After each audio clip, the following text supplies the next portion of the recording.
Episode की शुरुआत में हमें डीमन स्लेयर कॉर्प के बारे में बताया जाता है। ये एक ऐसी ऑर्गेनाइजेशन है जो पिछले 100 सालों से राक्षसों यानी राक्षसों को मार रही है। खास बात यह है कि ये किसी भी गवर्नमेंट के प्लान से जुड़ी हुई नहीं है। हमें ये तो नहीं बताया गया कि राक्षसों की शुरुआत कैसे हुई, हमें बस इतना पता है कि राक्षस अपने जख्मों को मिनटों में ठीक कर लेते हैं और इनका फेवरेट फूड इंसान है। इन्हें बस सनलाइट या फिर स्पेशल टाइप के ब्लेड से मारा जा सकता है जो सूरज की रोशनी को एब्जॉर्ब सोख लेता है। और डीमन स्लेयर इंसानों को बचाने के लिए इन राक्षसों को मारते हैं। तब वो आदमी तांजीरो को बताता है कि मैं एक ट्रेनर हूं, मेरा काम डीमन स्लेयर के लिए लोगों को तैयार करना है। तेरे जैसे और भी बहुत ट्रेनर हैं, सभी को पढ़ाने का अपना अपना तरीका है और तुम्हें डीमन स्लेयर कॉर्प को ज्वाइन करने के लिए फाइनल सिलेक्शन प्रोसेस से गुजरना होगा जो माउंट फुजिकासाने में होगा। वहां पता चलेगा कि तुम काबिल हो या नहीं। और इसी के साथ तांजीरो की ट्रेनिंग शुरू हो जाती है। यहां हम देखते हैं कि तांजीरो दिन ब दिन बेहतर होता जा रहा है। अब वो सभी ट्रैप्स को आसानी से पार कर लेता है, पर उसकी ट्रेनिंग दिन ब दिन और मुश्किल होती जा रही है। एक बार के लिए तो तांजीरो को सच में लग रहा था कि ये आदमी मुझे मारना चाहता है। ट्रेनिंग में वो आदमी तांजीरो को कहता है कि अगर तुमने कभी अपनी तलवार तोड़ दी तो मैं तुम्हारी हड्डियां तोड़ दूंगा। इसके बाद तांजीरो को टोटल ब्रीदिंग टेक्निक्स और अलग अलग फॉर्म्स बताए जाते हैं। वो आदमी कहता है, मैं तुम्हें वो सारी 10 वाटर ड्रिप फॉर्म्स बताऊंगा।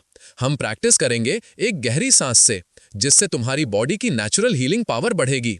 तांजीरो इसमें बहुत गलतियां करता है। अगले सीन में हम देखते हैं कि वो आदमी तांजीरो को झरने से नीचे फेंक देता है। अगले सीन में हमें पता चलता है कि नेजुको 6 महीने से सोई हुई है। इसका कोई भी कारण पता नहीं चल रहा। उन्होंने डॉक्टर को भी दिखाया पर कुछ पता नहीं चला। तांजीरो कहता है कि मुझे डर है कि कहीं एक दिन मैं उठूं और नेजुको मेरी न हो।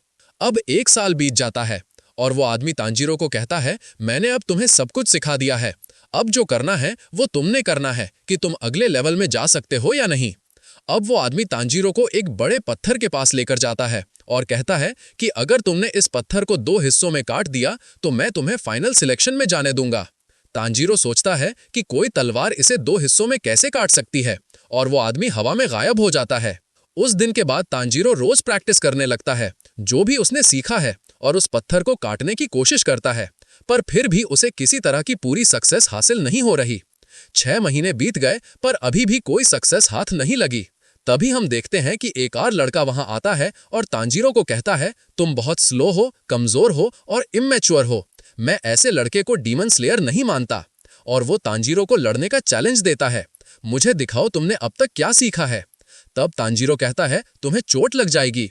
तब वो लड़का हंसते हुए कहता है, तुम्हें सच में लगता है तुम मुझे छू भी पाओगे? और वो तांजीरो पर हमला कर देता है। वो बताता है कि वो भी इस पत्थर को पहले काट चुका है।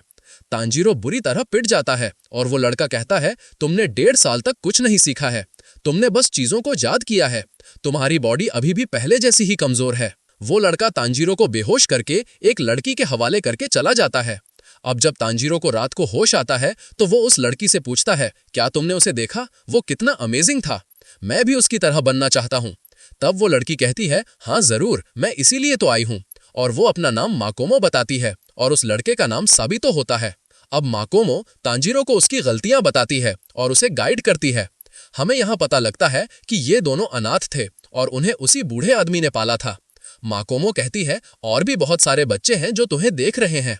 अब 6 महीने और बीत जाते हैं और तांजीरो साबितो को चैलेंज करता है, पर इस बार तांजीरो की तलवार साबितो को पहले हिट कर देती है और साबितो का मास्क कट जाता है।